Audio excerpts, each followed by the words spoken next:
sa inyo pong lahat. At sino po yung nagagalak na naririto kayo sa bahay ng ating Panginoon? Okay lang po ba kayo? Amen? Ano po? Ako po, lagi ko pong nababanggit dito sa likuran ng pulpitong ito na dapat kapag pumunta po tayo ng bahay-sambahan, dapat excited po tayo, masaya tayo. Amen po ba? Pag sinabi po ng mga nangunguna dito na kayo ho ba ay excited? Hindi po yung sagot na, Amen.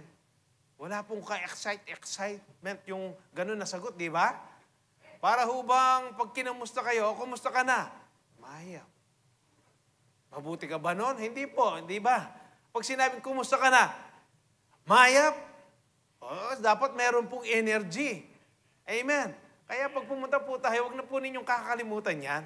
Kahit na ano pang problema po, ang dala-dala ninyo, sa bahay pa lang, ipagkaloob na ninyo sa Diyos yan.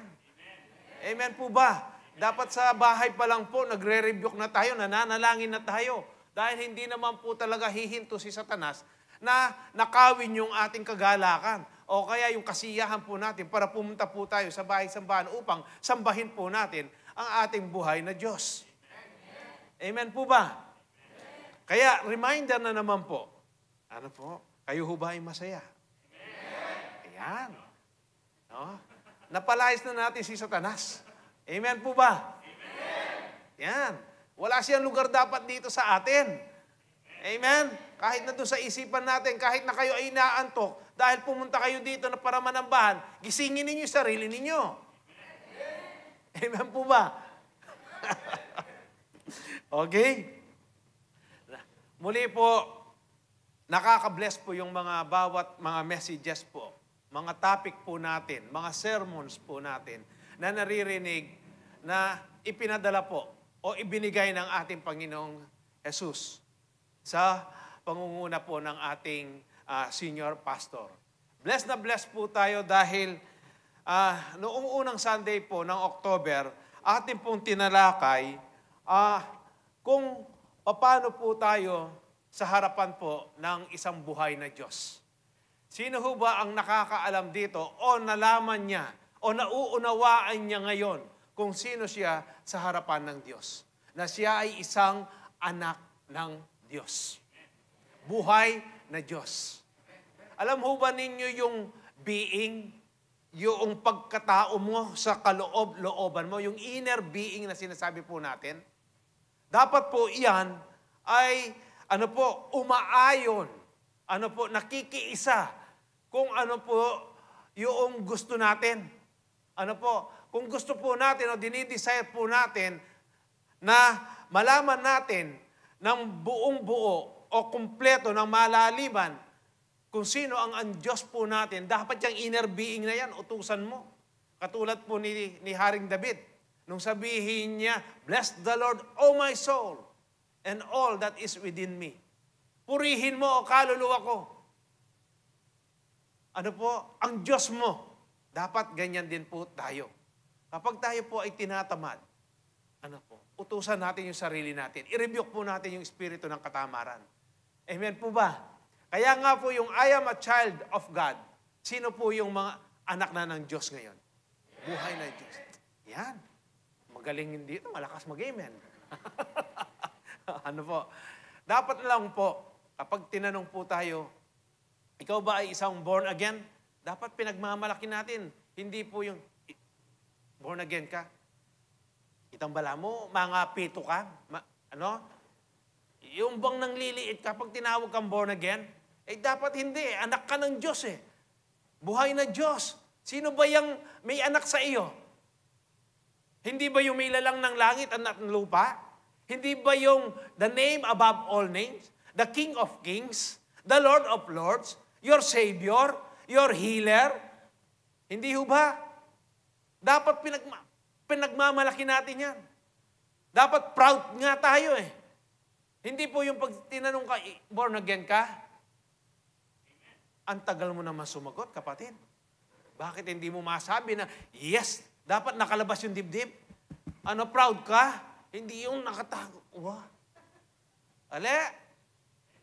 Dapat wala na yan. Amen. Tani dapat pipakarine. Huwag na natin pong ikinahihiya na tayo ay born again. Totoo naman na born again ka eh. Nabago ka eh. Kaya nandiyan ka eh. Kaya nag-iilaw ka, nagliliwanag ka sa mga kasamahan mo. Bakit mo ikahihiya na born again ka? Na anak ka ng buhay na Diyos. Amen po ba? Kaya nga, ano ba yung sinasabi po sa John chapter 1, verse 12 to 13? But to all who believe Him and accepted Him, He gave the right to become, children of God. Yun lang pong sumasampalataya. Yun lang pong naniniwala. Yun lang pong tinanggap niya si Kristo, Jesus, na kanya bilang sarili niyang tagapagligtas. Yun lang po yung may karapatan na tawagin o maging anak ng buhay na Diyos. Naunawaan po natin. Amen po ba? Kaya nga po yung pag-aaralan naman o yung mensahe po ng Diyos sa atin ngayong hapong ito ay patungkol naman po doon sa I am a friend of God. Ako, ikaw, anak ka o kaibigan ka ng buhay na Diyos. Hindi lang po Diyos yan. Buhay na Diyos. Buhay po siya. Kaya nga nabago tayo. Kung patay yan, hindi po tayo mababago. At tayo, hindi natin pwedeng baguhin ang sarili po natin. Kaya nga buhay yan. Nag-resurrect po siya. Kaya nga, I am a friend of God. Tayo po, may kakilala lang po tayo kung minsan, traffic enforcer pa lang yan. Pag maragul mo na eh. Kapag inakbayang ka pa yan, ini kaluguran ka. Sasabihan na ka rin kay, nagiging proud ka na.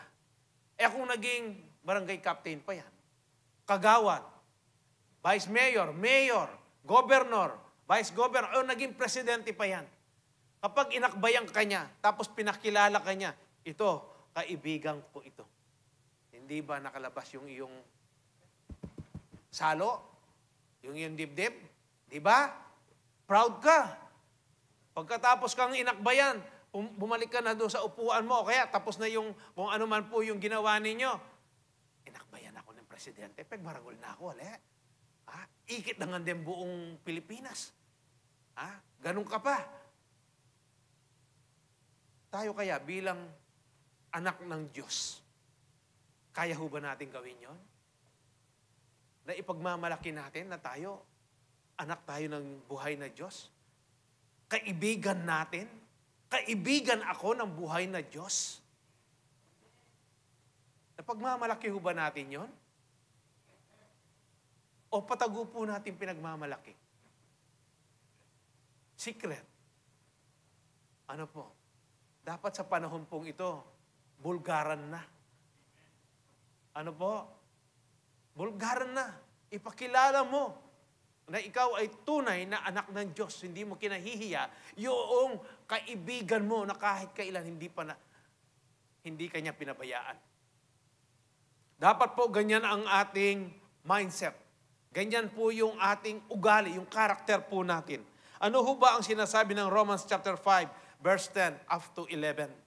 Sabi po dito, for since our friendship with God was restored by the death of His Son, while we were still His enemies, we will certainly be saved through the life of His Son. So now we can rejoice in our wonderful new relationship with God because our Lord Jesus Christ has made us friends of God. Tayo po ay sumandaling manalangin. Ama, nagpapasalamat po kami sa hapong ito na muli kami po ay iyong idinako sa iyong banal na tahanan. Panginoon, salamat po sa lahat ng aking mga kapatid na nagbigay po muli ng kanilang mga panahon, ng kanilang oras, Panginoon Diyos. Panginoon, salamat po sa pag-iingat mo sa kanila sa pagpunta rito, Panginoon Diyos.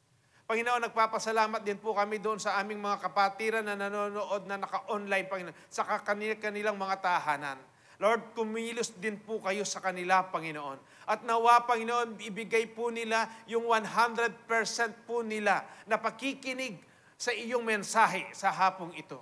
Panginoon Diyos, Sinusuway ko po, tinatalian ko sa pangalan mo, Panginoong Hesus, ang lahat po ng gawain ng kaaway, yung espiritu ng confusion, Panginoon Diyos, yung espiritu, Panginoon Diyos, na kami ay nililin lang niya o inaantok kami in the mighty name of Jesus.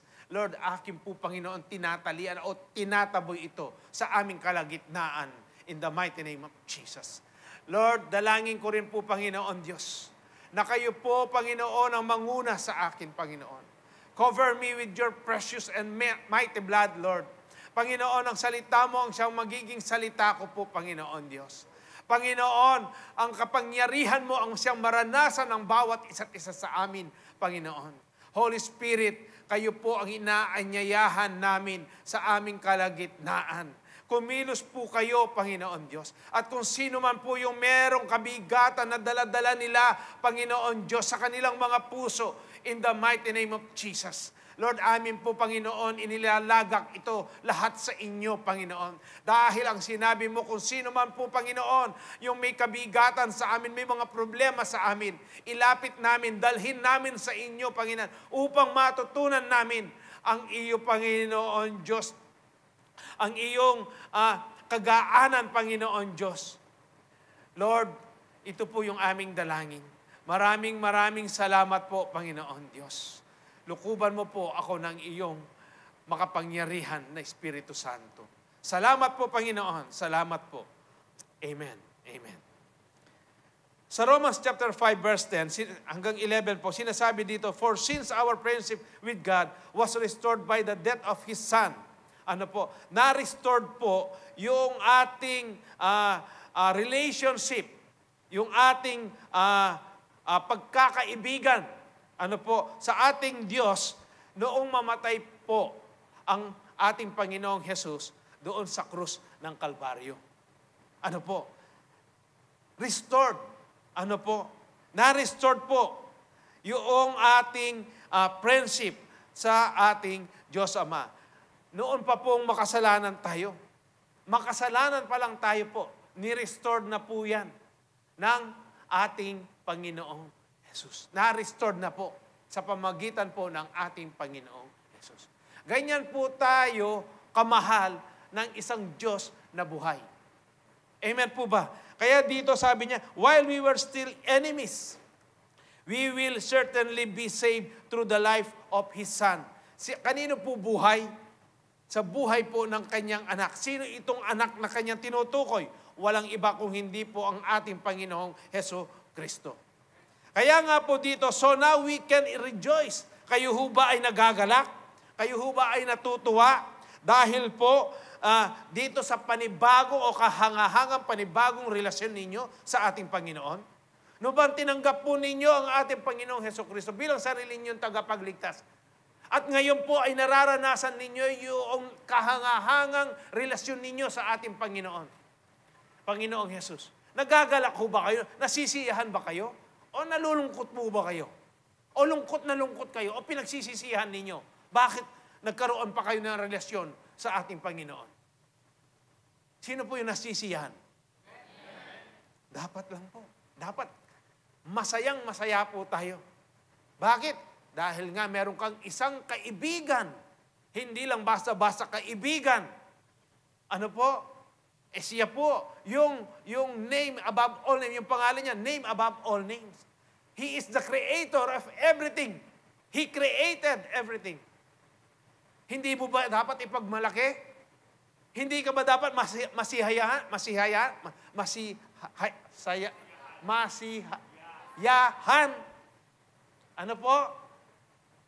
Dapat lang po. Amen po. Kaya nga, ang sabi niya dito, so now we can rejoice in our wonderful new relationship with God because our Lord Jesus Christ has made us friends of God. Amen po ba? Amen. Kaya po dito, paano kaya tayo naging kaibigan? O paano pa yung gusto po nating maranasan sa buhay po natin? Paano mo pa gustong malaman, makilala ang iyong tunay na kaibigan? Bilang mga tao po tayo, may kanya-kanya po tayong mga kaibigan, di ba? Sa atin po, may tinatawag tayo sa lingwahe natin, yung mga BFF po natin. BFF ninyo. Ano po? Kilalang kilala ho ba ninyo yung kaibigan ninyong yan? Kapag yan ba ay nagsalita, pinaniniwalaan ho ba ninyo? Parang hindi, no? Hindi 100%. Ano po? Hindi 100%. Pero ito pong kaibigan natin, na lumalang ng langit at ng lupa, at nagbibigay ng buhay po sa bawat isa't isa sa atin. Gaano po ba ninyo siya pinaniniwalaan kapag naririnig ninyo ang kanyang mga salita? Paano po? Ano po? Kaya nga po dito sa pag-aaralan natin, yung I am a friend of God, dapat kung ikaw talaga ay kaibigan mo, tunay mong kaibigan, ang Diyos, number one, dapat pinapaniliwalaan mo ang kanyang salita. Believe His word. Dahil po ang salita ng Diyos na nababasa po natin sa Biblia ay hindi po basta-basta. Amen po ba? The word of God is ano po? Active and alive. Buhay. Mabisa ang salita ng Diyos. Kaya dapat lang po, kung kaibigan mo talaga ang Diyos, dapat pinapaniwalaan mo 100% ang kanyang salita. Kaya nga po dito sa James chapter 2, verse 19 up to 23, ang sabi po, you believe that there is one God? Good. Even the demons believe that and shudder. Dito po ang kausap po ni James. Ano po, mga Kristiyano po yan. Naniniwala ba kayo? Sabi niya. Naniniwala kayo na iisa ang Diyos? Mabuti yan. Ano po? Ang sinasabi pa niya dito, ano po? Even the demons believe that. Kahit na ang mga demonyo, naniniwala sila na may iisang Diyos at nangangatog pa, nanginginig pa sila. Tayo po kaya, paano natin pinaniniwalaan ang buhay na Diyos? O baka pag sinabi sa iyo, buhay ba yung Diyos mo? Baka ang tawag dito, yung ano ka lang ng balikat? Ano?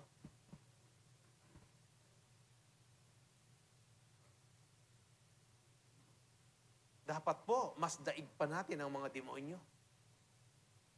Kung ang mga demonyo, naniniwala sila at nangangatog pa, dapat hihigitan natin yan. Mga demonyo yan eh. Ano? Hindi sila nilalang ng Diyos. Tayo nilalang niya sa kanyang kamay. Kaya nga kung ano yung sinasabi po ng salita ng Diyos, dapat pinaniniwalaan natin. Amen po ba? Itutuloy natin. Bakit? Dapat mong paniwalaan. Dapat kang sumampalataya sa salita ng Diyos. Sabi sa verse 20, you foolish person, ikaw na hangal na tao. Hindi po ako nagsabi niyan. Ano po? Yan, binabasa po ninyo. Nasusunod po tayo doon sa verse 20. You foolish, sabi po, person, do you want evidence that faith without deeds is useless? Gusto mo pa bang makita? Sabi niya, gusto mo pa bang patunayan na yung pananampalataya na walang gawa ay walang kabuhuluhan? Useless. Walang silbi. Ano po yung susunod? Yung 21, ano sabi dito? Was not our father Abraham considered righteous for what he did when he offered his son Isaac on the altar? Hindi ba, sabi niya dito, yung ang ating amang si Abraham, ano po, siya ay naging matuwid. Bakit? Dahil yung pananampalataya niya ay may kaakibat na gawa. Paano po dito? Sino man nakakaalam po sa kwento ni Abraham? Hindi ba si Abraham pinangakuan po siya ng anak ng Diyos? Noong 75 na siya, at doon sa 25 years, ano po, ilang taon ba si Abraham noong pong ibigay ng Diyos si Isaac sa kanya? 100. Di 25 years po siyang naghihintay. Ano po ang sinabi dito? Si Abraham ba? Nagpa-wego-wego ba yung kanyang faith? Ha? Habang hinihintay niya for 25 years. Alam niya po, ipinangako ng Diyos sa kanya yon. Talagang pinanghawakan niya, nanampalataya siya. Doon sa sinabi ng Diyos sa kanya na bibigyan siya ng isang anak. Pagdating po ng 100 years old na siya. At biglang sasabihin ng Diyos sa kanya, O Abraham, yung anak mo, yung kaisa-isa mong anak, pwede bang ibigay mo sa akin? Isakripisyo mo sa akin? Kung kayo po yun, si Abraham, ano kaya kaagad ang papasok sa inyong kaisipan? Paano ninyo sasagutin? O paano yung magiging reaksyon ninyo sa ating Panginoon? Natural, bilang tao, anong sasabihin mo? Yung kaisipan po natin, ano po? Yung kaisipan natin gayon. O kahit na noon pa. Siguro, sasabihin na, Lord, pinangako mo ito. Naghintay ako ng 25 years at ngayong 100 na ako at lumaki ko na, napalaki ko na. Si Isaac, 12, 15 years old na, binatilyo na siya. Naituro ko ang lahat sa kanya. Pagkatapos, minsan mo lang sasabihin sa akin, gawin kong sakripisyo o ibigay ko sa iyo? Ika naman Ginoo, nano ka? Siguro ganyan po yung magiging reaksyon natin, ano? Pero si Abraham po, wala kang mababasa sa kwento po niya, na gano'n ang ginawa niya. Nung sabihin ng Diyos sa kanya na ibigay mo sa akin ang iyong anak, ano po ang ginawa niya? Kung sinabi niya ng Diyos ngayon pa lang, o kinabukasan, nag-prepare na po si Abraham. Inihanda niya po lahat. Yung asno, yung mga kahoy, yung dalawa niyang katulong na isasama niya, pinrepare niya po lahat. Hindi po pumasok o sumagi sa kanyang kaisipan na kokontrahin niya o sisisihin niya ang Diyos. Ito po yung sinasabi natin. Dapat yung faith po natin may kaakibat na gawa. Kapag sinabi ng Diyos sa iyo na ikaw ay may cancer at ikaw ay magaling na, panghawakan mo yung salita ng Diyos na ikaw ay magaling na. Kapag sinabi ng Diyos, ikaw ay bibless niya ng 1 milyon, ng house and lot, ng bagong sasakyan, binigay na niya yan. Dapat mo lang panghawakan. Dapat mo lang paniwalaan. Amen po ba? Mahirap ano po? Mahirap. Bilang isang tao, ano po? Pero tayo, hindi tayo basta-basta eh. Anak nga tayo ng Diyos na buhay. Kung anong meron ang Diyos na buhay, meron din tayo. At kung si Amang Abraham nagawa niya po na hindi mag-alinlangan doon sa sinabi ng Diyos, dapat tayo rin po, pwede tayo. Magagawa natin na hindi mag-aalinlangan. Dahil ang salita nga ng Diyos is active and alive. Mangyayari sa atin kung ano po ang sinabi ng Diyos. Kung sinabi ng Diyos, bless ka, di angkinin mo yan, bless ka. Pag sinabi ng Diyos, ikaw ay protektado ng aking banal na dugo, angkinin mo yan, protektado ka. At pag sinabi niya na ang COVID-19, hindi ka niya kayang saktan o hindi ka kayang pumasok sa iyong katawan, paniwalaan mo. Kung nagkaroon ka ng COVID-19, sisisihin mo ba ang Diyos? Hindi mo ba paniniwalaan yung Isaiah 53 verse 5 that by His wounds, by His stripes, you are healed?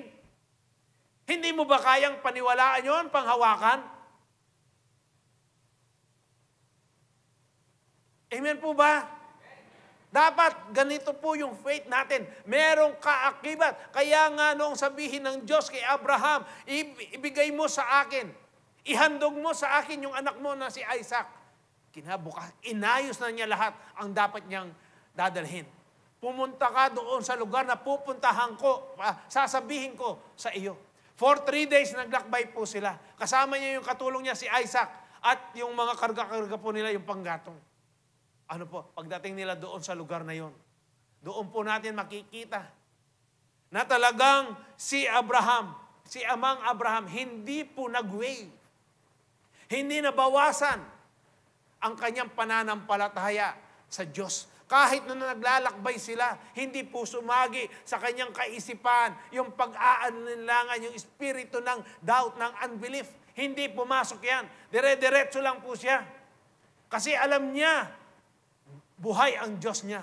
Alam niya kung sino yung kanyang pinaniniwalaan. Kung kanino siya sumasampalataya. Alam niya kung sino ang Diyos niya. Kaya nga po dito, kilala mo ba? Kilala ba ng iyong inner being ang Diyos mo? Na pinupuntahan mo, na sinasamba mo dito sa Calvary Temple? Ako, alam ko, buhay ang Diyos ko na pinupuntahan ko dito, sinasamba ko sa Calvary Temple. Kayo po, gaano po ninyo kakilala? Gagaano po ninyo pinaniniwalaan ang salita po ng Diyos?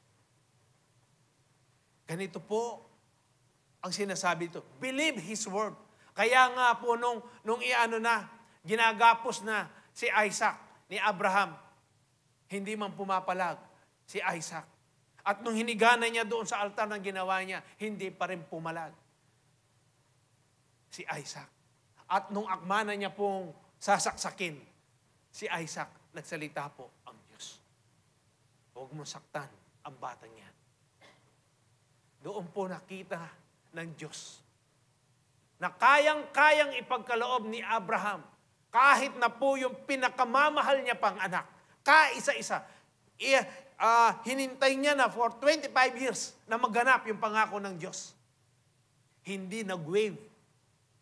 Hindi nabawasan. Hindi nagkaroon ng alinlangan. Hindi nagkaroon ng unbelief. Si Abraham, doon sa sinabi ng salita ng Diyos sa kanya, na pagpapalain siya sa lahi niya, dadami ang kanyang lahi. Pinanghawakan niya po yan. Kaya nga dito, anong sabi niya? Sabi po, was not our father Abraham considered righteous for what he did when he offered his son Isaac on the altar? Kaya sa 22, you see that his faith and his action were working together. Yung pananampalataya niya at yung kanyang gawa, itapong kimot na. Magkaantabay, sabay. Magkasabay po ang pananampalataya at yung gawa niya. Kaya nga po sa atin ngayon, yung mga nagpapatotoo po dyan sa atin, kung narinig po ninyo yung mga testimony last Wednesday, kung paano yung pananampalataya nila, yung isa nating kapatid. Nung ayaw niyang ipakita na siya ay nanghihina sa asawa niya, pumunta siya sa isang kwarto, nanalangin siya, umiyak siya doon.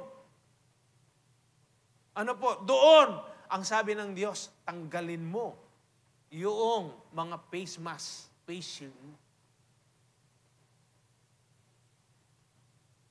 Ano pong ginawa ng kapatid natin? Tinanggal niya. Ako ang Diyos na buhay. Ako ang Diyos na mangangalaga sa iyo. Ako ang Diyos ang magpuprotekta sa iyo. Nahawa ba sila? Hindi. Dapat ganun po. Ako naranasan ko rin po yan. Lahat ng symptoms po ng COVID. Last year, kaya mag-iisang taon na. Kaya matibay ko po, matatag, na pinanghahawakan ko ang salita ng Diyos na sinasabi ko sa inyo, sinishare ko po sa inyo. Totoo po ang mga pangako ng Diyos. Nasa sa atin lang kung paano mo paniniwalaan, kung paano mo hahawakan yan na may katatagan. Kahit na 64 na lang, yung oxygen mo, kayang-kayang ibalik ng Diyos yan na without any mga equipment. Ako, naramdaman ko po yan. Hindi lang po ako gumamit ng tawag nun, yung pang measure ng hangin. Yung para malaman mo kung hanggang saan na lang yung hangin mo, yung oxygen mo. Ako mo po, dudugdugang kaya mo yung salo ko. Kaya yung misis ko, may mumaya ka na ako. Bakit ko raw inaano? Kasi mahirap pong huminga talaga. Pero, tingnan po ninyo ang wisdom ng Diyos. Bago ko po nararanasan yon, sinabi na niya kay Pastor Manny, sabi niya, nung nag-uusap kami ni Pastor Manny, Koy, kasakit ka mga isnawa, mag-inhale, exhale ka mo. Inhale, exhale. Lumabas po ako sa labas. Doon po ako nag-inhale, exhale. At saka ako nagja-jumping jack. Naging maayos po yung hininga ko. Hindi po ako gumamit ng oxygen. Ang oxygen ko, ang Diyos. Nasa sa atin lang po kung gaano natin paniniwala ang paninindigan ang salita ng Diyos. Hindi ko po sinasabi sa inyo, nasa sa inyo po yan. Hindi ko sinasabi, huwag kayong magpatingin.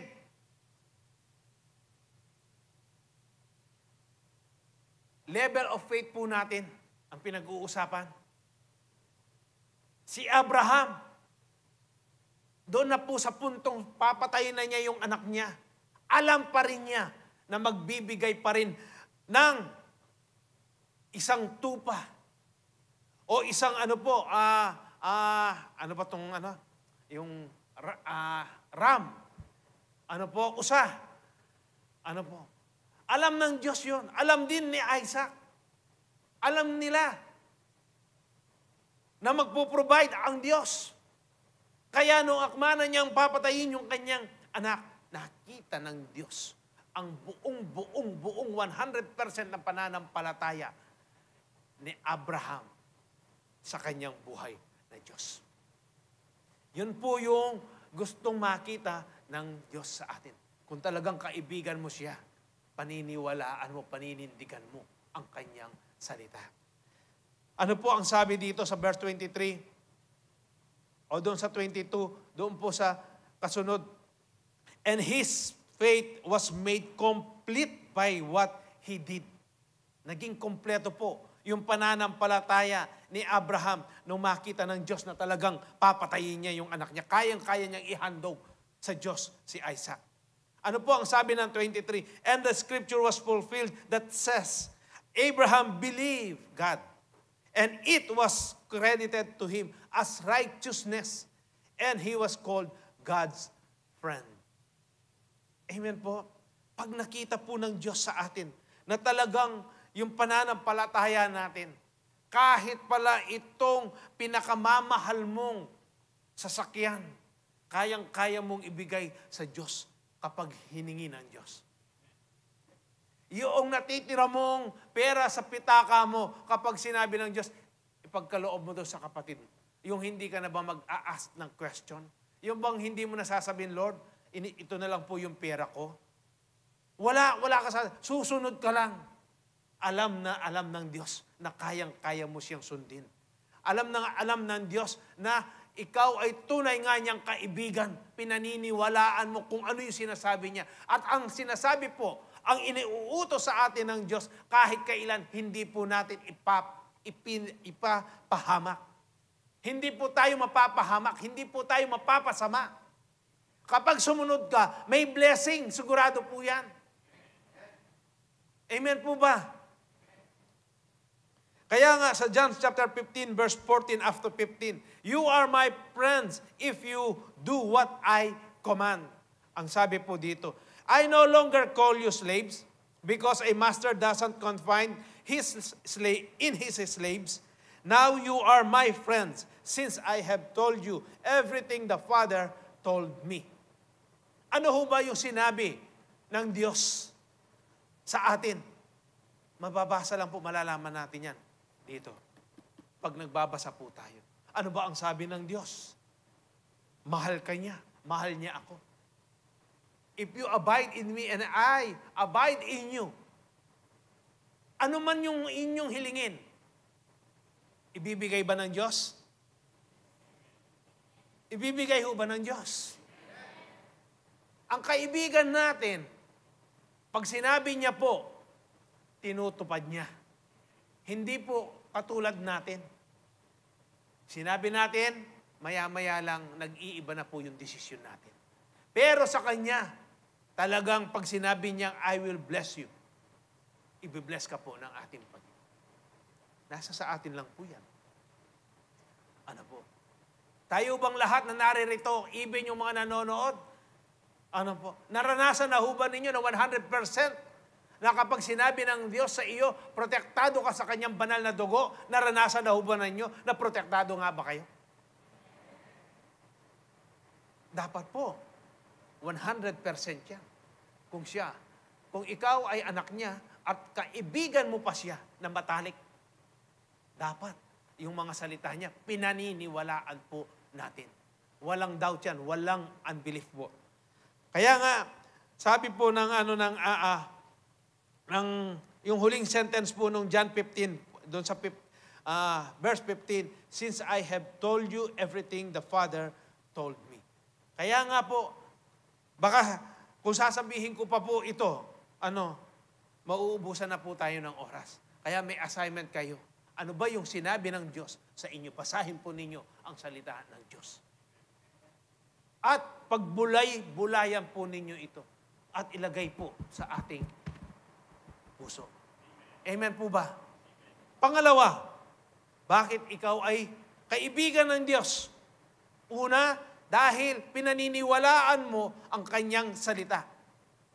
Pangalawa po, enjoy your communion with God. Pag sinabi pong communion, yung pakikipag-isa mo sa Diyos. Enjoy. Nagagalak ka ba? Nasisiyahan ka ba? Kapag ikaw ba ay pumupunta dito sa bahay-sambahan ng ating Panginoon? Sayang-saya ka ba? Galak na galak ka ba? Yung bang paa mo, hindi mo makontrol sa pagpunta mo dito? O baka yung paa mo ang mismo nagko-control? Punta ka na lang sa SM. Marami kasing sale ngayon. Punta ka na lang doon. Marami kasing sale. Yung pag-offering mo, bili mo na lang ng damit. Baka ganon. Pero sa Calvary Temple, walang ganyan. Kasi na-renewed, na-transform na po yung ating mga kaisipan. Inuuna natin lagi ang Diyos dahil anak tayo ng Diyos. Dapat kung ano ang Diyos, ganon din tayo. Amen po ba? Kaya kung kaibigan ka niya, dapat bibigyan mo siya ng priority. Hindi kasi basta-basta yung kaibigan natin eh. Amen? Siya yung nagpuprotekta sa atin. Siya yung nagbibigay ng mga suot natin yan eh. Suot natin ito. Siya yung nagbibigay ng kalakasan natin. Yung buhay natin.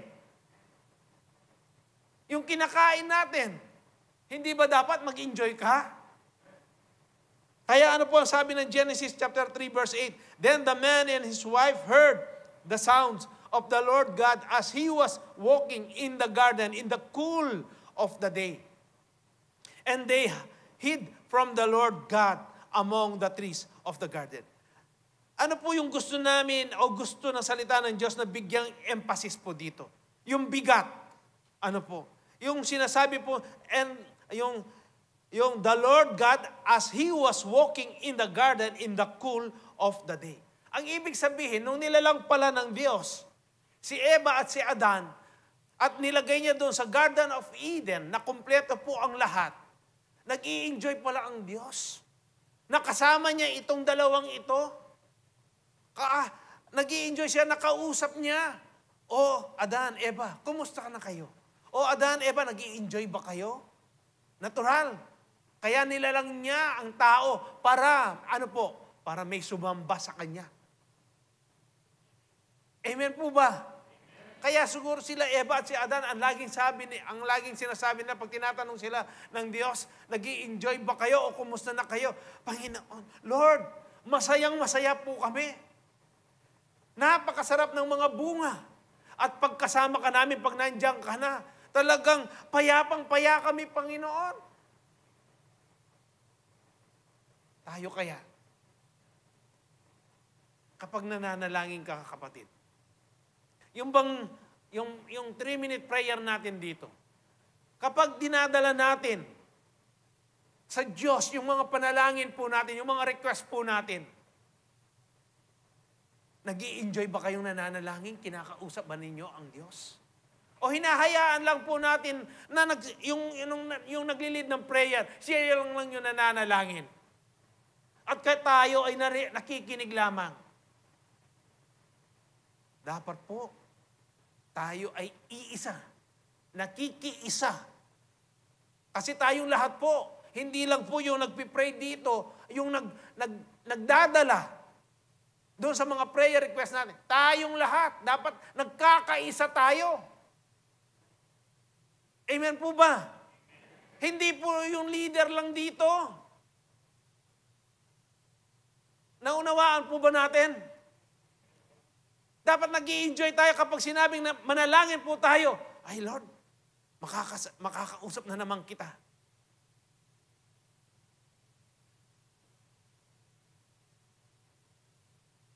Napakasarap po na nag-i-enjoy tayo sa presensya ng Diyos. Napakasarap po yung pinagkukwentuhan po natin. O ikinukwento mo sa Diyos. Lord, alam po ninyo kanina pagkagising ko, damang-dama ko po yung pag-iingat ninyo, yung kapayapaan pagkagising ko, yung malakas po yung katawan ko, Panginoon. Salamat po, Panginoon. God, Lord, thank you na po. Lord, salamat po, nandiyan pong linuwal ko kayong kwarto ko. Makayadya na po yung pamangan. Salamat po, karet ang perang penyali ng mako, ng tatang ko, o ng kaputol ko. Yeah, Lord, thank you po. Lord, salamat po, masikang ko katawan. Hindi ba nag-i-enjoy? Tayo lang po, kapag tayo po ay sinasabihan ng mga anak natin ng ganyan, nag-i-enjoy ba kayo? Naiinis kayo? Hindi ba natutuwa ka? Nagagalak ka? Yan po yung hinahanap ng Diyos sa atin. Yung i-enjoy po natin, yung communion natin sa Kanya, yung fellowship po natin. Kaya kung minsan po, pagkatapos ng service po natin, pag nandiyan si Pastor Manny, katapos doon po kami sa office niya, nagkukwentuhan lang po kami patungkol sa kabutihan ng Diyos. Doon ba sa panahon na yon, sa sitwasyon na yon, wala ba ang Diyos? Nandun siya, nakikinig siya. Kaya nga nag-enjoy. Lamang mo no rin anak ko nga rin eh. Pisa sa biyanda nung makanano ko katapat karela. Nung makanano, paano nila na-experience yung blessing ko. Dapat ganun po. Amen?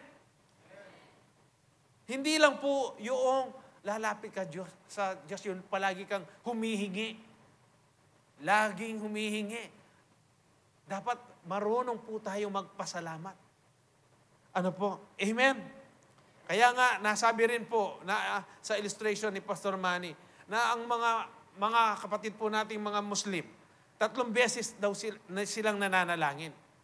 Pero tayo, hindi po 3 beses, higit sa 3 beses. Ano ba ang sinasabi ng 1 Thessalonians 5:17? Pray without ceasing. Kahit na nakikinig kayo ngayon, pwede kayong nananalangin. Kahit sabi nga, kahit na nakaupo ka sa trono, nananalangin ka eh. Nagpapasalamat, kasi sino po nagpapasalamat pag nakaupo ka sa trono? Abay, pag hindi lumabas yan, hospital ang iyong pupuntahan. Di ba? Ay ngayon, sa panahon natin, tatanggapin ka ba kaagad? Hindi. Baka mamatay ka dun sa labas ng hospital. Kaya maraming namamatay eh. Ang sasabihin nila, ano po? No vacancy. Wala, puno lahat eh. Kaya yung iba, ano nangyayari? Sa labas na lang sila. Diyan na lang sila inaabutan.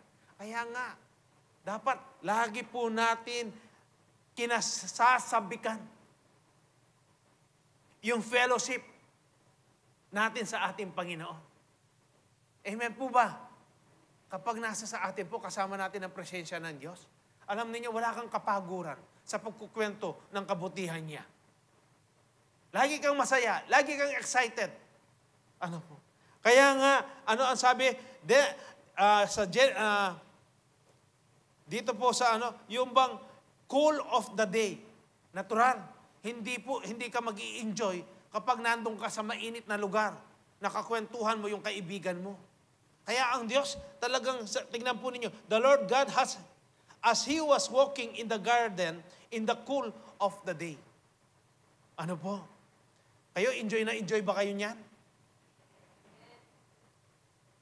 O gusto niyo tapusin ko na? Enjoy kayo. Bakit? Hindi naman kayo makakalabas kasi ang lakas ng ulan, no? Naririnig natin, no? Pero presko pa rin kayo dito. Amen? Blessing po ng Diyos yan. Pinapasalamatan ho ba ninyo yan? Tuwing papasok kayo dito? Yung bang, pag nandito ka, sasamba ka sa Diyos? Hindi ka pinagpapawisan?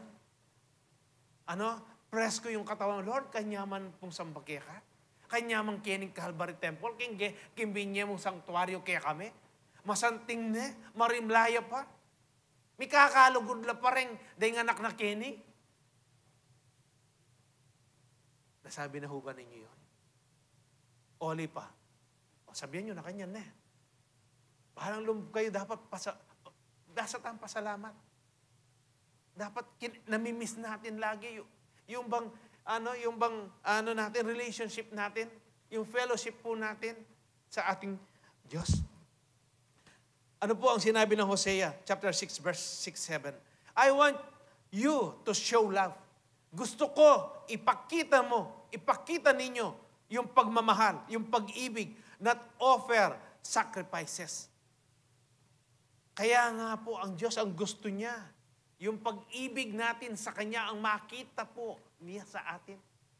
Yung pag-ibig po natin sa Kanya. Yung sabik lagi tayo sa Kanya. Yung bang pagpunta mo dito, kahit na alanganin na oras, talagang sabik ka pa rin. Gusto mong matulog? Hindi. Kaluluwa ko, makikinig tayo sa salitahan ng Diyos. Magpe-praise and worship tayo. Hindi ka ba nag-i-enjoy, kaluluwa ko?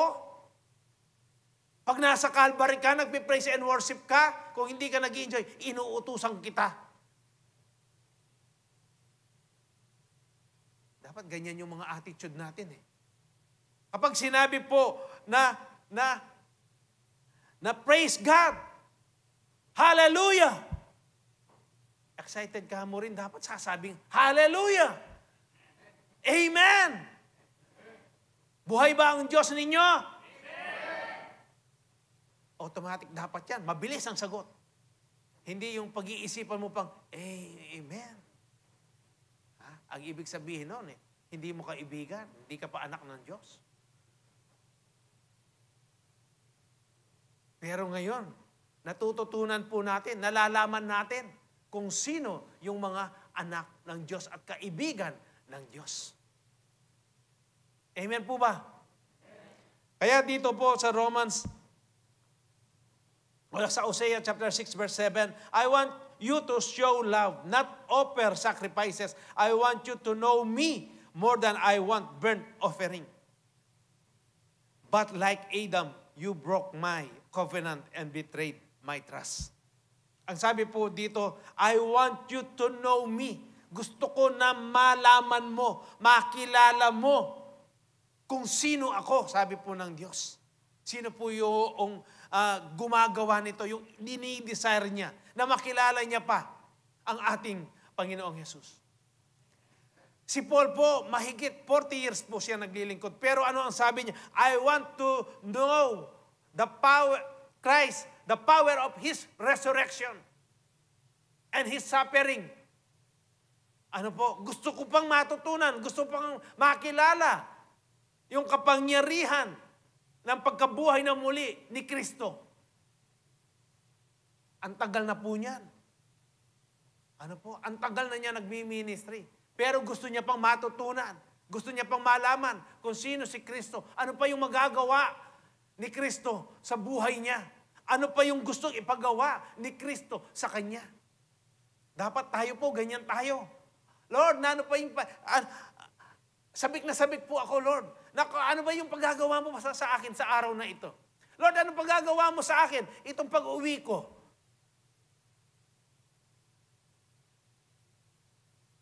Dapat po. Ganyan po yung attitude ng puso po natin. Sa Romans chapter 5, verse 10, 11, babalikan po natin yung una nating na binasa kanina. For since our friendship with God was restored by the death of His Son, while we were still His enemies, we will certainly be saved through the life of His Son. So now, we can rejoice in our wonderful new relationship with God because our Lord Jesus Christ has made us friends of God. Ano po yung una natin? Ano ba yan dapat? Para tayo po ay kaibigan ng Diyos. Ano po yung una? Believe in His Word. Believe His Word. Yung pangalawa po, enjoy your communion with Him, with God, with Jesus. Amen po ba? Kaya po yung pangatlo, sabi po dito, impart your burdens on Him. Impart. Ang ibig pong sabihin dyan, ipagkaloob mo. Ibigay mo. Ano po? 1 Peter chapter 5 verse 7, give all your worries and cares to God, for He cares about you. Yung susunod po, yung Matthew chapter 11 verse 28, then Jesus said, come to me, all of you who are weary and carry heavy burdens, and I will give you rest. 1 Peter po, yung 1 Peter 5:7. Give all your worries and cares to God. Kapag sinabi po natin, Lord, halimbawa po ito yung problema natin. Ano po? Itong suklay na ito. Lord, akin na pong inilalagak sa inyong kamay ang lahat po ng aking problema. Yung nararanasan ko, yung kabigatan po ng aking kalooban. Yung mga pagsubok. Lord, nandito po. Ano po dapat ang gagawin natin? Kapag ibinigay natin, hindi ba dapat bitawan natin? Hindi po yung, Lord, ito po yung problema ko. Ito po yung dala-dala mo.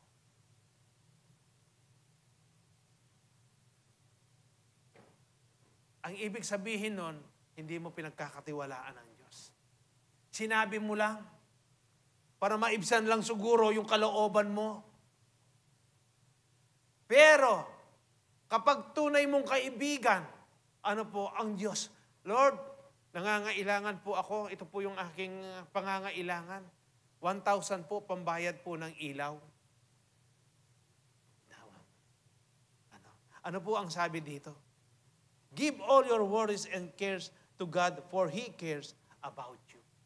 Alam po ninyo, ang Diyos po, kapag sinabi natin ang isang problema, lalo na sa pinansyal, pag sinabi mong kailangan mo ang 1,000, hindi po katulad ng tao yan. Sa tao, sa kaibigan mo, kapag sinabi mo sa kanya, bro, kailangan kong 1,000 eh. Ay, ating ko Kenny. Pero, kailangan kaya naman. Pitnata na mo ne. 500 kaya ka, 500 ka na ako. Pero sa Diyos, kapag sinabi mo yan, ano po, 100% niyang ibibigay yung 1,000. Hindi niya sasabihin, oh, sandali lang ha, titignan ko doon sa storage ng langit kung meron ka pa, kung meron pa natitira. Baka 500 na lang yun doon, hati na lang kayo ng isa. Ang Diyos po, punong-puno po ng ng blessing. Nakahanda po lahat sa atin. Lahat po. Ang kailangan lang natin, ang kinim, paniwalaan mo, manampalataya ka. Kapag sinabi mo, Lord, ito po yung kailangan ko, hayaan mo na sa Kanya yan. Kaya nga impart, ipagkaloob mo, ibigay mo sa Kanya. Ano po? Give all your worries and cares to God, for He cares about you. Matthew, come to me all of you who are weary and carry heavy burdens. Sino po yung nabibigatan sa inyo? Sino yung mga may problema na dumating dito? Hindi po aksidente na ang mensaheng ito ay naririnig ninyo. Even doon sa first timer po natin, mahal ka ng Diyos, kaibigan. Kaya nga may problema ka, bigay mo sa Kanya, bitawan mo. Yan po yung kaibigan natin. Walang kondisyon yan. Hindi niya sasabihin, kabayat na naman yung problema mo. Kiyagyo yan. Ita na sigurong kapit na. Pwede. Itang kapit na. Mantong kang liwa. Ang Diyos po natin, hindi ganyan. Napaka-gentle po. Gentleman ang Diyos po natin. Lagi niyang pinananabikan yun. Kaya nga ang gusto niya, yung communion, yung fellowship natin sa Kanya. Kapag nagsasabi ka sa Kanya, gustong-gusto ng Diyos yun. Lalong-lalo na yung pagmamahal mo sa Kanya. Yung pag-ibig mo. Kung paano mo siya pinupuri.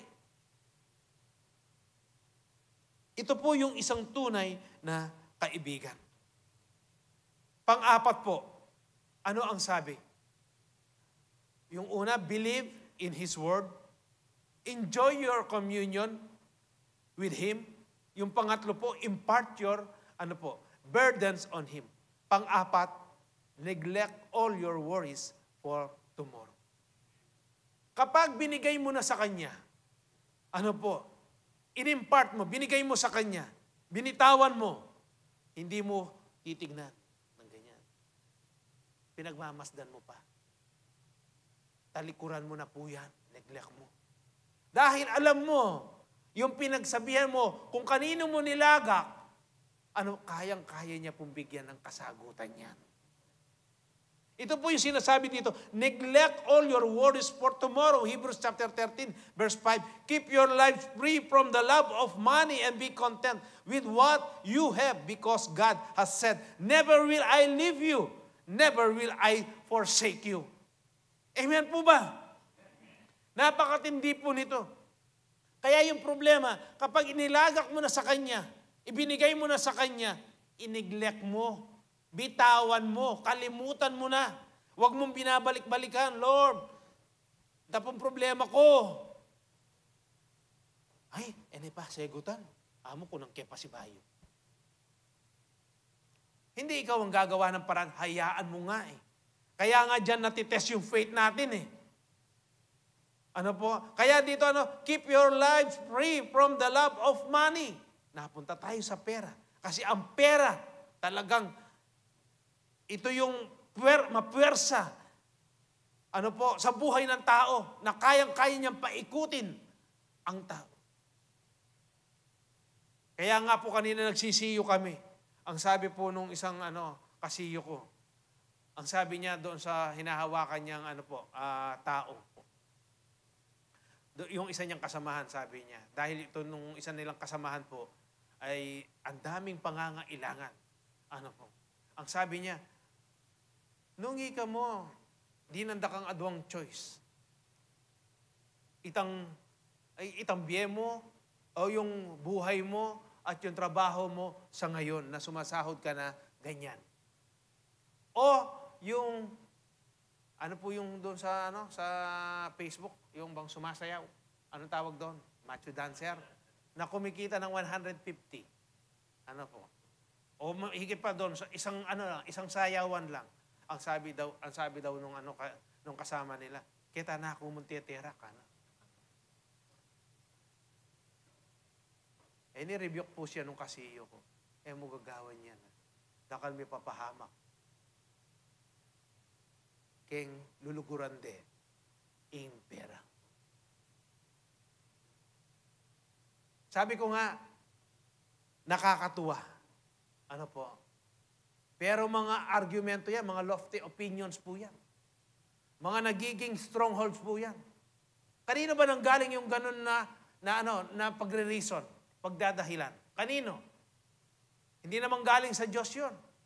Yung sasabihin niya, doon na lang ako sasayaw ako, malaki pa ang kita. Pabiro, pero malalim po ang impact niya. Dahil sino ba ang magbibigay? Ang Diyos ba ang magpapaisip sa iyo nun? Hindi, si Satanas. Kademonyo sa niya po ito. Kung pag-aaralan po, i-analyze po ninyo yan. Katulad po noong yung bang, ang sabi ng salita ng Diyos sa New Testament, kapag tinignan mo ang babae, nang may pagnanasa, nag-commit ka ng adultery. Iba, tinignan mo, nakita mo ng ganyan, pagkatapos tinalikuran mo na kaagad, iba po yun, hindi ka nagkasala. Yung pangalawang pagtingin na merong pagnanasa. Kaya nga yung iba nagbibiro po, hindi ko muna aalisin doon sa unang tingin. Tatagalan ko na lang. Kanino na naman po opinion yun? Kanino na naman po argumento yun? Kanino nang galing yun? Kay Satanas. Kaya yung iba, ganun ang ginagawa nila. Dapat po, bilang mga mananampala, yung mga ganun na mga pananalita, hindi na natin ginagawa. Hindi na natin sinasabi. Pabiro, pero malalim po ang impact niyan. Hindi mo alam, kinakain ka na unti-unti. Kaya yung isa, ang sabi pa po, kaya kung, hindi, sige, gawin ko na yung second look, hindi ko na titingnan. Doon na lang ako sa 3, 4, 5, 6, 7, 8, 9, 10 look. Yun na lang daw ang gagawin niya. Doon na lang daw, doon sa 3, 4, 5, 6. Kasi yung second look ang masama eh. Yung 3, 4, 5, 6, hindi na eh. Saan nanggaling po yung mga ganyan na katuwiran? Pabiro. Pero, napakatindi po ng ng impact. Hindi mo alam, kinakain ka pala niya. Kaya po dito, kapag sinabi mo sa ating Panginoon, Lord, yung bukas po, yung aking pagmamatrikula ng mga anak, yung pambayad po ng ilaw, ng kuryente, ng upa, ng bahay, Lord, akin pong inilalagak sa inyong kamay. Alam ko po, kayo yung ama ko na nakakaalam ng pangangailangan. Alam ko po kayo yung great provider ko. Alam ko po, Panginoon, na i-bless mo ako, binless mo na ako. Na hindi masukat-sukat. Dapat angkinin mo na lang yan. Iwanan mo yan. Ginoon na yung balakid. Hindi ba yung ating isang kapatid na nagpatotoo ilang Wednesday na po, yung sinabi niya rin yung pambayad ng ilaw niya, pagkatapos gabi yun, natulog na po siya. Kinabukasan nga, meron siya nung pambayad, merong nagdala sa kanya, nag-provide. Natulog siya, inilagak niya sa Diyos. Pagkatapos, hindi na siya nag-worry, hindi na niya inisip, kinabukasan, binigay ng Diyos. Yun po yung sinasabi dito. Neglect all your worries. Ano man po yung mga worries ninyo. Ano man po yan, huwag na ninyong poproblemahin. Kahit na po yung kakainin pa ninyo bukas o mamaya. O ngayon, baka iniisip ninyo, malapit na yung Pasko.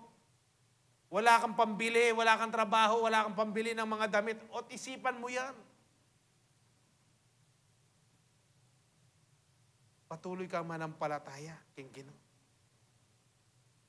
Bless ka, bless tamo. Hindi ka pagkukulangin ng Diyos. Kapag binigay mo sa Kanya yan, Ginoo, ako na po isipan yan. Balo ko po, kayo yung great provider po. Mamuhay ka lang na natural. Mamuhay ka na kasama mo ang Diyos. Kaya yan ang namimiss niyo eh. Pagkasama mo ang Diyos. Yung mga yan, yung mga problema na yan, wala yan. Kaya sabi niya, never will I leave you, never will I forsake you. Proverbs 17 verse 17, a friend loves you all the time, but a brother was born to help in times of trouble. A friend loves you all the time. Sino ho ba sa mga kaibigan natin na kayang-kaya niyang gawin ito, na mahalin niya tayo sa lahat ng oras, sa lahat ng panahon, sa lahat ng klaseng sitwasyon? Sino po? Kung may sakit ka, pwede ka niyang bantayan. Meron ho ba? Baka meron, kung madala. Pero, ang Diyos po natin, kahit kailan, hindi po tayo iniwan. Amen po ba? Siya pa lang yung nagpakita talaga. Ilang beses ka na ba nagkasala? Tinaboy ka ba ng Diyos? Hindi ba tuwing lalapit ka, humihingi ka, nagpapakumbaba ka, humihingi ka ng kapatawaran, tinatanggap ka? Pero abusado lang tayo eh. Paulit-ulit, paulit-ulit. Paulit-ulit mong ginagawa. Alam mo na nga na nagkamali ka doon, uulitin mo na naman. Ang gusto po kasi ng Diyos, yung sincere ka. Yung bang namimighati ka, Lord, pasensya. Sorry po, sorry. Nagawa ko po itong kasalanan na ito.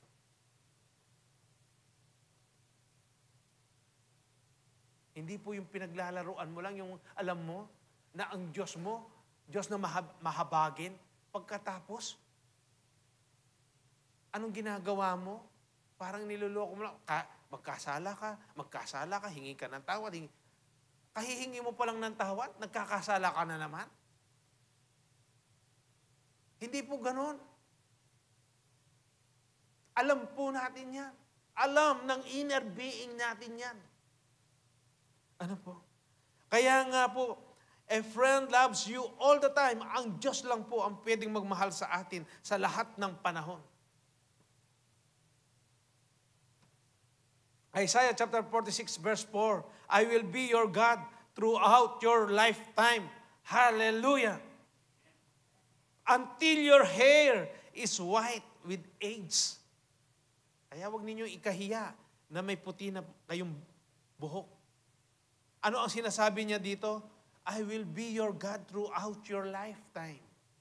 Hallelujah. Until your hair is white with age. Yung iba nga, nagpapaputi ng buhok. Ano po? Hindi po yun ang ibig sabihin ng Diyos. Pag pinaputi ninyo yung buhok ninyo, dapat natural na pagpapaputi. Ano po? Ang ibig sabihin yung bang nagkakaroon ka ng, yung tumatanda ka na, sa atin, hindi, ayaw nating aminin na tumatanda tayo. Tapos pag sasabihin sa iyo na, ay, pila na kang banwa? Makaya, tutuhatanan, damulag yan tutuwa. Bakit ayaw mong aminin? Talagang tatanda po tayo. Ano po? Ang importante doon, pagkasama mo ang Diyos, lagi kang mukhang, bata. Fresh. Bakit? Kasi ang presensya ng Diyos ay nasa sa iyo. Kaya nga kahit na matanda ka na, batang-bata ka pa. Amen po ba? Ikaw ay lalakas, sabi niya, your hair is white with age. I made you and I will care for you. I will carry you along and save you. Hallelujah. Kahit na ikaw na lang mag-isa, nag-asawa na lahat yung mga anak mo, nasa ibang bansa na sila, ikaw na lang mag-isa. Huwag mong alalahanin, kapatid, kung ikaw ay tunay na anak ng Diyos at tunay mong kaibigan ng Diyos, ito yung sinasabi niya sa iyo, I will be your God throughout your lifetime until your hair is white with age. Ano po? I made you. Nilalang kita. Ginawa kita. And I will care for you. Hallelujah. I will carry you along and save you. Ano pa po yung isa dito na lagi nating naririnig na gustong-gusto nating na nire-recite, sinasabi. Yung Isaiah 41:10. So do not fear, sabi po ng Diyos. For I am with you. Do not be dismayed, for I am your God. I will strengthen you and help you. I will uphold you with my righteous right hand. Hindi po ba napakasarap nito? Kapag kasama mo lagi ang Diyos. Kapag kaibigan mo ang Diyos. Aba, kayang-kaya kanyang protektahan. Ano po? Hindi lang sa mga aksidente, kung hindi kayang-kaya kanyang protektahan sa mga kamay ni Satanas. Wawa si Satanas. Yan yung protection. Yan yung shield na ating nakakamit. Ano po? Panghuli po, gain all the benefits of friendship. Noon pong hindi masyadong nabibigyan ng diin ang bawat mensahe o yung mga bawat verse po na ating naririnig dito sa likuran ng pulpitong ito. Parang wala lang po sa atin. Kaya nga sabi namin kanina, pinag-uusapan namin sa CEO, Pastor, yung pong I am a child of God, yung bang kung ano palang meron ang Diyos, meron pala tayo. Dapat ma-enjoy pala natin kung ano yung authority, yung kapangyarihan na yan. Pero ngayon pong nabibigyan ng diin, ng kahalagahan, ang bawat salita, nabubuksan po, nabuksan yung aming kaisipan. Ngayon lang namin nararanasan ito. Dati, parang ordinaryo lang na bagay, na salita, na dumaan na narinig mo. Hindi mo binigyan ng pansin. Hindi nag-manifest sa buhay mo. Pero ngayon, ang sabi po nila, nararanasan ng bawat isa't isa sa amin. Kung ano po yung sinasabi dito na gain all the benefits of friendship, pakinabangan mo, ma-enjoy mo. Ano ba yung benepisyo na meron ka dito sa kaibigan mo yan? Ano po ang sinasabi ng Psalms chapter 103 verse 1 up to 5? Praise the Lord, my soul, all my inmost being. Praise His holy name. Praise the Lord, my soul, and forget not all His benefits, who forgives all your sins and heals all your diseases.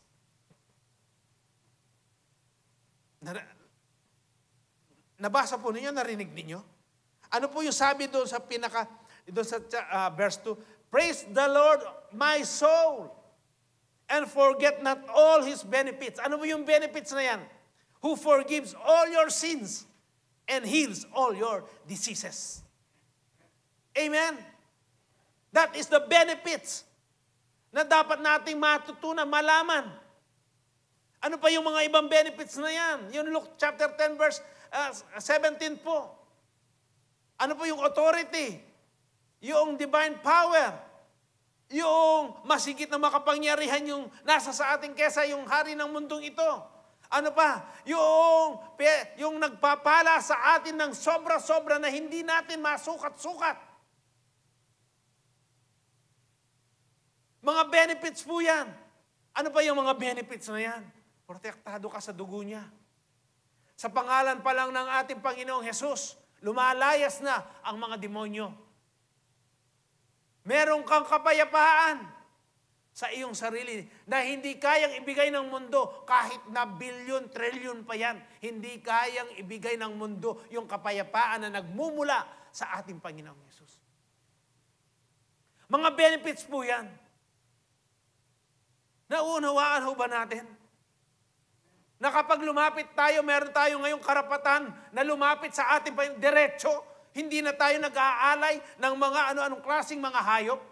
Diretso na po. Benefits po yan. Nasasabi natin kung ano yung gusto natin, ano yung kahilingan natin sa ating Diyos. Mga benepisyo po yan.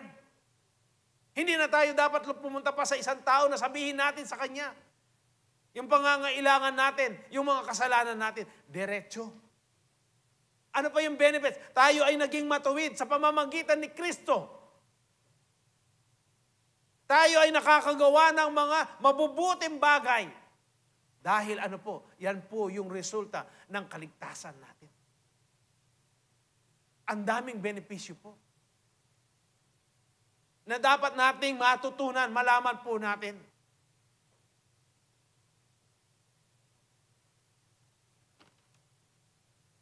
Verse 4 po, who redeems your life?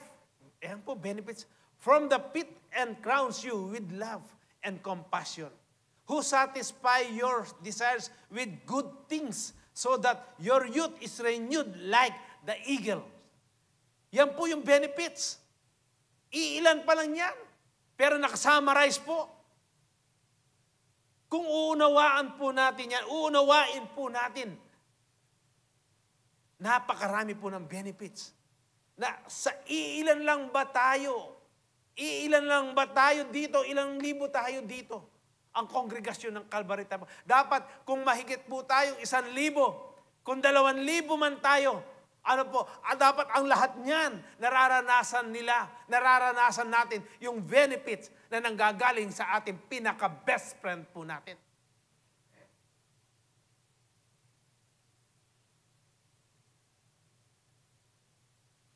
Psalms chapter 91, verse 14 up to 16.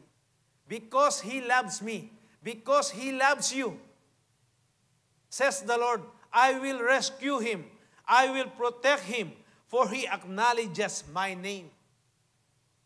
He will call on me, and I will answer him. I will be with him in trouble. I will deliver him and honor him. With long life, I will satisfy him and show him my salvation. Hallelujah. Mga benefits po ito na dapat nararanasan po natin bilang mga tunay na anak at kaibigan ng isang Diyos na buhay. Amen po ba? Dapat maranasan po natin ito. Ang question niyan, ang tanong, nasa sa atin po. Kung tatanungin mo ang sarili mo, nararanasan ko ba ito? Yung inner being ko ba kilala niya? Alam niya ito? Paano mo malalaman yan? Dapat magkaroon ka ng intimate relationship sa Diyos. Yung communion mo, dapat i-enjoy mo. Yung salita ng Diyos, dapat paniwalaan mo. At kung may pangangailangan ka, ibigay mo todo, 100%. Lord, ay ni po. Pagkatapos, huwag mo nang titignan. Amen po ba? Kaya nga, gain. Pakinabangan po natin. It is time. Panahon na po para pakinabangan natin ng 100% yung mga benepisyo po na dapat nating maranasan sa buhay po natin nang nanggagaling sa ating kaibigan. Walang iba kung hindi ang ating Panginoong Yesus. Amen po. Kaya nga, napakasarap. With long life, I will satisfy Him and show Him my salvation. Napakasarap po ng mensahe natin. Dito po natutunan natin kung anong meron tayong kaibigan. Hindi po basta-basta yung kaibigan natin. Hindi po katulad ng mga kaibigan natin dito sa lupa. Yung kaibigan natin talagang kung meron pang hihigit po dun sa the best na masasabi natin, yan po yung kaibigan natin. Yan po yung nakilala ng bawat isa't isa sa atin. Kaya nandito po tayo.